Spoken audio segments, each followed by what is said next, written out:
பாமணி பேரரசு இருக்குல்ல, தோற்றுவிக்கப்பட்ட வருடம் 1347. பாமினி பேரரசை தோற்றுவித்தவர் ஹசன் கங்கு பாமினி. இன்னொரு பேரு அலாவுதீன் ஷா பாமினி அப்படிங்கிற மாதிரி பேரு. பாமினி பேரரசுடைய தலைநகரம் இது குல்பர்கா. பிறகு அந்த குல்பர்கா என்ன அழைக்கப்பட்டுச்சு? ஆசானாபாத் அப்படிங்கிற மாதிரி அழைக்கப்பட்டுச்சு.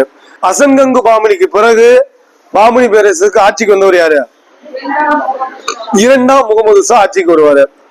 இரண்டாம் முகமது ஷாவுக்கு பிறகு ஆட்சிக்கு வந்தவர் புரோசா பாமினி. புரோசா பாமினிக்கு பிறகு ஆட்சிக்கு வந்தவர் முகமது வாலிசா. முகமது வாலிசாவுடைய அமைச்சர் யாரு? முகமது காவான். முகமது வாலிசாவுக்கு பிறகு பாமினி பேரரசு எத்தனையா பிரியம்?